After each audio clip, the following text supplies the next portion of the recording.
অনেকদিন ধরে একটি বিয়ের দাওয়াতের অপেক্ষা করছিলাম। অবশেষে সেই দাওয়াতটা পেয়ে গিয়েছি। বিয়ের দাওয়াত খেতে আমার অনেক বেশি ভালো লাগে। আসসালামু আলাইকুম এভরিওয়ান। ওইদিন একটা বিয়ের দাওয়াত ছিল এবং সেখানে আমি আমার ফ্যামিলির সবাই মিলে দাওয়াতে যেয়েছিলাম এবং এখানে যাওয়ার সময় একটু ভিডিও করেছি।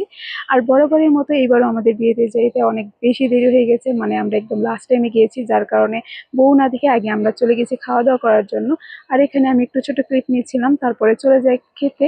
এবং এখানে আমরা সবার লাস্টে বসেছি, তাই এখানে আমরা একটু রিল্যাক্সে খেতে পেয়েছি, তাড়াহুড়ো করতে হয়নি। তো খাবারের মেনুতে ছিল সবজি, রোস্ট, গরুর মাংস, তারপরে ডাল, জর্দা, এইগুলোই। আর প্রত্যেকটা খাবার অনেক বেশি মজা ছিল। বিয়ের বাড়ির খাবার মানে অনেক বেশি মজা আর অনেক বেশি টেস্টি হয়। তো সবগুলা খাবার মজা ছিল, কিন্তু গরুর মাংসটা একটু সফট কম ছিল, যার কারণে আমার এটা একটু কমই ভালো লেগেছে। তারপরে জর্দাটা বেশ টেস্টি ছিল, আর এটা ছিল বিয়ে বাড়ির কোক। আর এরপরে আমরা মনে হলো একটু আমরা হচ্ছে পান খাবো, কারণ অনেক দিন ধরে হচ্ছে পান খাই না।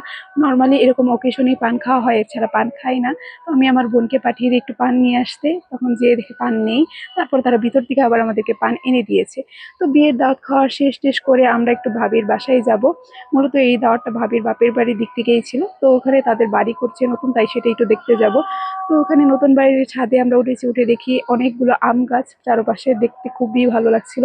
ছোট ছোট আম, এই আমটা একটা আমার বোন পেড়ে ফেলেছে, যার কারণে আমি বকা দিচ্ছিলাম যে না, আম কেন পেরেছে, একদম ছোট আম। তো এই দিক দিয়ে ভিউগুলো অনেক বেশি সুন্দর ছিল। আমি ওই ভিউটারও একটু ভিডিও নিয়েছি, তোমাদেরকে অবশ্যই দেখাবো। আর এই ছোট আমগুলো বড় হলে অবশ্যই আমরা খাবো। তো সবকিছু শেষ টেস করে আমরা চলে যাবো এখন বাসায়। তো যাওয়ার সময় একটু ভিডিও করছিলাম। সবাই শেয়ার করবে কার কার বিয়ের দাওয়াত খেতে আমাদের মতো ভালো লাগে। আর আজকের জন্য এই পর্যন্ত, আমাদেরকে সাপোর্ট করবে। আল্লাহ হাফেজ।